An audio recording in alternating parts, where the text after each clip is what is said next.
वो अब अध्यक्ष रहे ही नहीं, उनका अधिकार ही नहीं रहा। एग्जीक्यूटिव कमेटी की बैठक बुलावें, उनको शायद जानकारी नहीं है, संविधान की जानकारी नहीं है। जहाँ तक मुझको जानकारी है कि उनको संविधान का पता नहीं है। 75% सदस्य हमारे साथ में है। कल जो बैठक हुई है पटना में, देश चलता है संविधान से, पार्टी चलती है पार्टी के संविधान से, बखठेठी से नहीं चलेगा।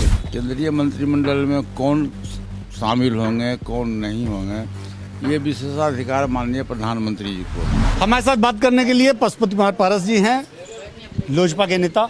पशुपति जी, आज चिराग पासवान ने प्रेस कॉन्फ्रेंस किया और उन्होंने कहा कि पार्टी में जो अध्यक्ष का पद है, वो अध्यक्ष का पद दो ही कारणों से हट सकता है, या तो खुद अध्यक्ष इस्तीफा दे दे या वो ना रहें, और दूसरा ये कि पार्टी की एग्जीक्यूटिव कमेटी की बैठक है उसको बुलाने का अधिकार भी या तो सिर्फ अध्यक्ष को है या सेक्रेटरी जनरल को, जो दोनों भी पशुपति पारस नहीं थे। क्या कहेंगे आप?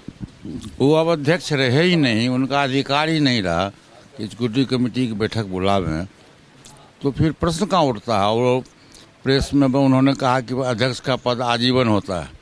ऐसा किसी भी दल और किसी भी संविधान में नहीं है। तानाशाही व्यवस्था नहीं है, डेमोक्रेटिक सिस्टम है इंडिया में। प्रजातांत्रिक व्यवस्था के तहत सभी दल का जो संविधान है उसमें निश्चित रूप से 2 वर्ष हो 3 वर्ष हो, उसमें चुनाव की प्रक्रिया है। और नेशनल एग्जीक्यूटिव के जो सदस्य होते हैं उनके द्वारा राष्ट्रीय अध्यक्ष का विधिवत चुनाव होता है। उनको शायद जानकारी नहीं है, संविधान की जानकारी नहीं है। जहाँ तक मुझको जानकारी है कि उनको संविधान का पता नहीं है। कितने सदस्य आपके साथ हैं एग्जीक्यूटिव कमेटी के? 75% सदस्य हमारे साथ में है। कल जो बैठक हुई है पटना में और निर्विरोध में चुना गया हूँ, अपार भीड़ थी। आपके मीडिया के साथ ये बताए होंगे कितनी भीड़ थी। तो देखिए, देश चलता है संविधान से, पार्टी चलती है पार्टी के संविधान से, बखठेठी से नहीं चलेगा। हम बोल देंगे कि हम कुछ हैं, कोई बोल देगा, उससे नहीं चलेगा। संविधान के तहत जो पार्टी का जो संविधान है, स्वर्गीय पासवान जी के द्वारा जो संविधान लिखा गया है, उस संविधान को अब पढ़िए और उस संविधान में जो लिखा हुआ है उसी के अनुरूप हम लोग काम कर रहे हैं। अब जैसे इन लोगों का कहना है कि लोकसभा अध्यक्ष को अधिकार नहीं है नेता परिवर्तन का, ये कितनी आश्चर्यजनक बात है। देश का सर्वोच्च सत्ता है, लोकसभा में पूरे देश के लोग जीत के आते हैं। 540 हमारे सांसद हैं लोकसभा में, सब लोग जनता के प्रतिनिधि के रूप में हैं। वहाँ जो लोकसभा के सचिवालय से, माननीय अध्यक्ष जी के सचिवालय से जो नोटिफिकेशन हुआ है, उसको भी लोग कहते हैं कि गलत है। इसका मतलब कि संविधान और ज्ञान की जानकारी इन लोगों को, मुझको जहाँ तक लगता है कि नहीं है। अगला कदम क्या होगा आप लोगों का पशुपति जी? अगला कदम हमारा क्या होगा? अगला कदम बहुत बड़ी जवाबदेही मुझको दी गई है पार्टी की तरफ से।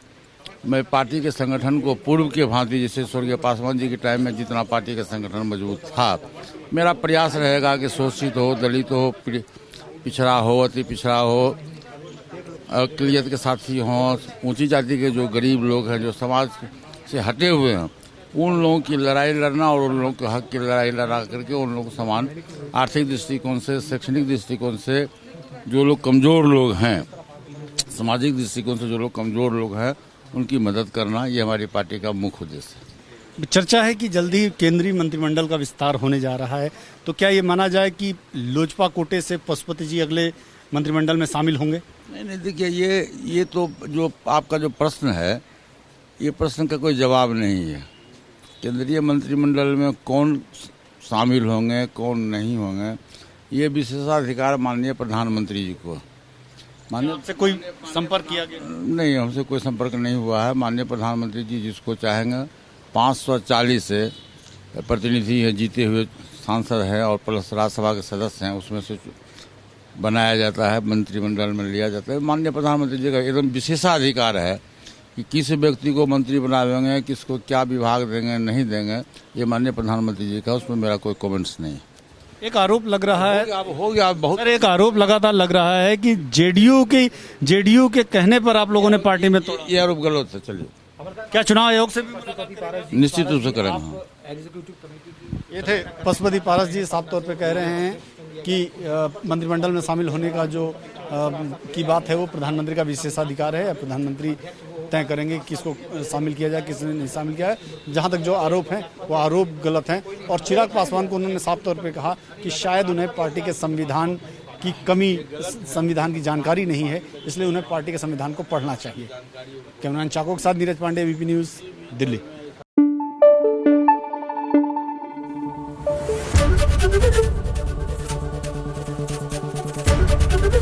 एबीपी न्यूज़ आपको रखे आगे।